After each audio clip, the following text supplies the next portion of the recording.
Magdalena, first of all, I need to warn you, it's very dangerous to give me a microphone. A lot of people have learned that the easy way and the hard way. But I wanted to share a few stories with you. I thought initially when they asked me to speak first that I was being honored, that I was getting the prime spot. I later on found out that the reason they gave me the first spot was because I was likely to be the worst speaker and they could get me out of the way. So with that said, let me just share something. I want to take you back to the year 2002. 2001, 2002, I had joined AT&T Wireless after my stint at AirTouch and Vodafone, and went on this huge IPO, and we had a TDMA network that very quickly became clear to me was not going to take us anywhere in the future. So I talked to our CTO and I said, you need to give me an alternative. So a year or so later of hard work and studying, they came back and said, we have this 10 megahertz of spectrum all across the country, the PCS license. We think we can build out a nationwide network on that. I said, okay, what do we build? CDMA or GSM? They went back and studied it again, and they came back and they recommended GSM. Paul Jacobs, I know you're in the room. Your father gave me a lot of grief for that decision. I don't know why, but he tried to tell me Edge would never work, and it scared me enough that I went back to the technical team and said, are you sure this is the right decision? No sooner did we announce this decision that Rob gets on my calendar. I don't know Rob. Rob doesn't know me. I don't even know what the GSMA is. He lands up in Seattle, much like he did with Craig, talks to me for a while, tells me what the association is, but more importantly, tells me what he wants the association to become, which is it was largely a standards body. Some people thought it was an excuse for middle management to travel around the world and have a good time, and he wanted to turn this into something real. And in order for him to do it, he needed to have C-level executives sitting around the boardroom. I thought about it long and hard, talked to my team, and I agreed to do it. It was probably one of the best decisions I ever made. I also think it was a decision that we made at AT&T Wireless that was somewhat transformational as to the landscape of the wireless industry in the US and eventually the globe. But Rob, unlike what he said to Craig as to he knew it right away, several years later said to me, I know why you did it. You just wanted roaming agreements as fast as you can get them. And he was absolutely right. That was our primary reason. We wanted to get those roaming agreements in place, and that was what was driving us. Anyway, I also want to share one other thing, because whenever I think about Rob, I think about one other legacy that he's left behind that Sunil, you I know, would relate to very well. He was passionate about wanting to get these reasonably priced, low-priced handsets into the emerging markets. It was driven by the emerging markets. He took up the cause with great vigor. And I believe that also has changed the landscape of the world, and that's why we have the billions of connections that we do. Rob leaves behind today a legacy. He was a true champion of this industry. We're going to miss him. I also got to know Rob over the years as a business associate, turning into a friend, into a personal friend, into our families becoming friends. I could go on and on about the fine meals he served me, the wine tastings, the scotch tastings that he took me to, the bad play he made me see in London. But I won't go on with all of that. Others have things to say. I just wanted to say, I know he was a dear friend. I'm going to miss him terribly. I know he was a doting husband and a very responsible and supportive father, and we share with you in your loss. Thank you very much.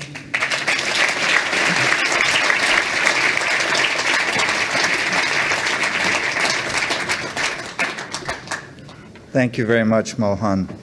Our next speaker is Paul Jacobs, and Mohan has already taken a shot at Paul's dad. So, Paul, obviously, his family has played an important role in this industry, and congratulations to Paul, because he received the Chairman's Award last night, I was told. So, we're fortunate that Paul's here. I'm hopeful Paul will tell us a little bit about how Rob influenced their decisions to move closer to the GSMA. So Paul, if you'll come up and say a few words. Thank you.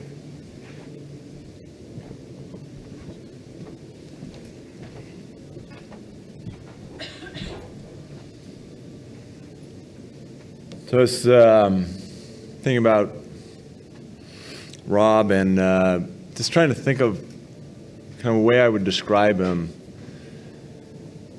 And I thought of the word courage primarily because it really took a lot of courage to do what he did, which was to bring us into the fold.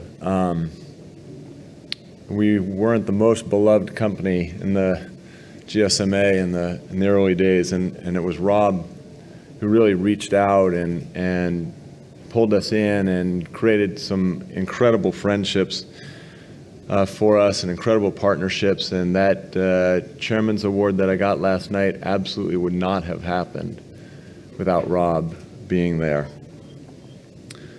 Of course, once I started thinking about words, then I had to kind of think of the more C words, because it's like you describe a diamond with C's. And so I thought of competence and compassion and calmness. And he brought us in. He set up these awards ceremonies. He allowed Qualcomm to sponsor those. He allowed me to sit at the head table. He gave me the opportunity to get up in front of everybody and speak. And I remember when I got up to speak, it was almost like the air had gone out of the room. People couldn't actually believe that somebody from Qualcomm was getting this chance in front of everybody to talk. And the competence that he had to put on that event, put on these events, the things you already heard in terms of getting roaming set up. And I always watched with amazement as he was able to shape opinions among a group of very type A heads of operators, and sort of, I likened it to kind of herding cats, just trying to get everybody to go in the right direction was really something that was just an incredibly impressive thing. And one of the other things I just remember with him was just like his idea of continually raising the bar. And one year I showed up backstage for the event and will.i.am's there. The next year Robert Redford's there. I always resented the fact that he made me wear a tuxedo. I think all the rest of you did too. I think I've changed in the bathrooms here into a tuxedo more than a few times because of him. Compassion. I mean, you heard about Rob caring about the low end and spreading the benefits of wireless to people who could least afford it but most needed it. And so we actually were allowed to participate in that competition in very early days when we were first just getting involved in WCDMA, participating in that competition to create the low-end device with partners. And later on, we spent a lot of time talking about how to use mobile for healthcare, for education, for other areas of social benefit, and really was a testament to the way Rob looked at the world and the compassion that he had. And I really consider him a great friend because of the compassion he had for us, for me as well.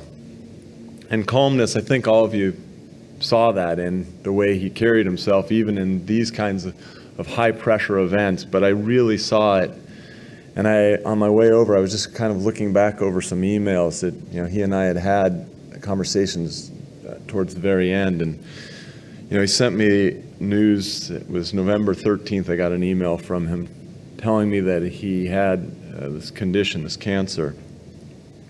And I had actually just been recently at UCSD has quite a good cancer center, and I had been there meeting with them on healthcare issues and talking about how we could collaborate. And I said, is there anything I can do to help? I have these contacts. And so I guess that helped, and he sent me a note back on January 3rd, and he said thanks, that he had made these contacts, but that the news wasn't good, but he remained in good spirits. And that was that calmness showing through, that even in the midst of what must have been a tremendous trial, he cared about how I felt, reached out to me to thank me for doing something which I think any good friend would do if you had the opportunity.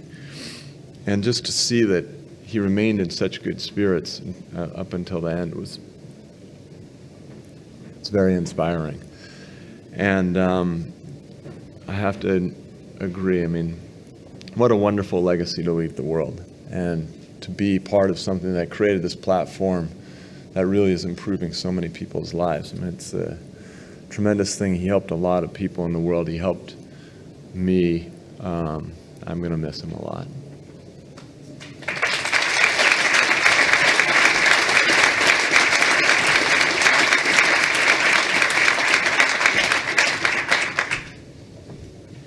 Thank you very much, Paul. That was very, very nice. Our next speaker, Sunil Mittal, is the, I guess there's titles as they come up, so I don't have to announce it, but I think most people in our industry know Sunil. And Sunil gave of himself to actually sit on the GSMA board very early on. And it was Sunil, Naguib, and a few others, Mauro, who really gave the credibility to the GSMA as we tried to restructure it. So we've asked Sunil if he can talk a little bit about his friendship and his time with Rob.